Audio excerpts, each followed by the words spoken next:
जैसा कि आप देख सकते हैं यहाँ पर लोग हैं जो कि श्री कृष्ण की पूजा पाठ में लगे हैं, उनकी पूजा अर्चना कर रहे हैं। और ठीक ऐसे ही जमाई नंबर 1 में भी रिद्धि और नील की ये पहली जन्माष्टमी है। अब पूजा की कौन कौन सी तैयारी कर रखी है उन्होंने, जरा देखिए।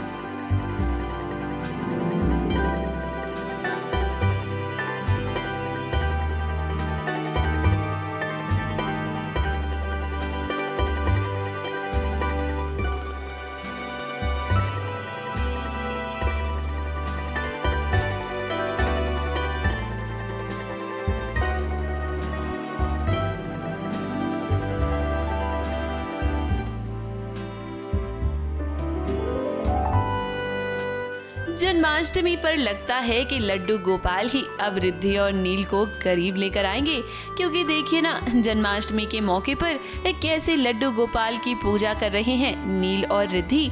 अपने हाथों से कृष्ण जी की मूर्ति को सजा रहे हैं नील और रिद्धि।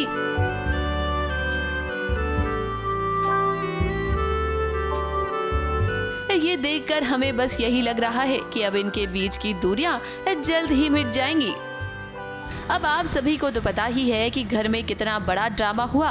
प्रथम ने मंजरी को थप्पड़ मारा, ये बात सभी घर वालों को पता चल गई। और यहाँ नील ने तो प्रथम की जमकर पिटाई की, क्योंकि कोई भी भाई कभी ये बर्दाश्त नहीं करेगा कि उसकी बहन के साथ गलत हो।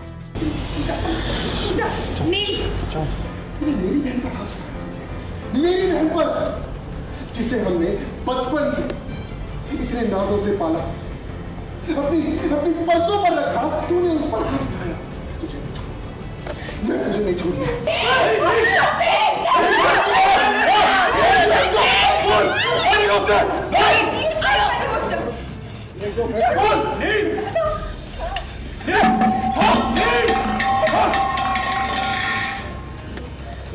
अब नील को लगा कि रिद्धि यहाँ उसका साथ देगी, लेकिन जरा देखिए, इस सब के सामने नील को ही रोकती हुई नजर आई रिद्धि। अब दरअसल रिद्धि चाहती थी कि प्रथम के साथ साथ नील भी पुलिस स्टेशन न जाए, क्योंकि अगर वो प्रथम को मारने की कोशिश करता तो हो सकता है कि पुलिस उसे भी गिरफ्तार कर लेती।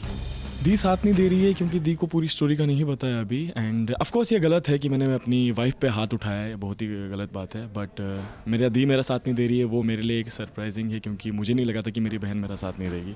जहाँ नील को पता चलता है कि प्रथम ने मंजरी को, मेरी बहन को थप्पड़ मारा है, और ये खिलाफ है, मतलब उसूलों के खिलाफ है और इंसानियत के खिलाफ है, पर्सनली जो मुझे फील होता है। और उस टाइम पर मैं प्रथम को एक थप्पड़ मारता हूँ और उसे समझाता हूँ और बोलता हूँ कि तेरी हिम्मत कैसे हुई। बट देन रिद्धि उसको सपोर्ट करती है उस पॉइंट पे, क्योंकि क्या होता है ना, अगर किसी ने भी, जैसे नील ने अगर उसे हाथ उठा दिया या कुछ कर दिया, कुछ मार दिया, कुछ हो गया बाय चांस, तो प्रथम तो जेल जाएगा। उसको जाना भी चाहिए, कि उसने बहुत गलत काम किया है। उसने मंजरी पर मंजरी को थप्पड़ मारा है, विच इज़ वेरी रॉन्ग।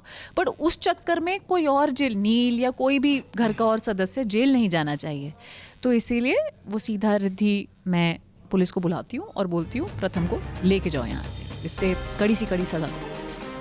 अब घर में ये सब जो ड्रामा हुआ ना, उसके बाद से इन नील और रिद्धि के बीच गलतफहमियां आ गई। हम उम्मीद तो यही कर रहे हैं कि इस जन्माष्टमी के मौके पर सब कुछ ठीक हो जाए नील और रिद्धि के बीच। ABP news report.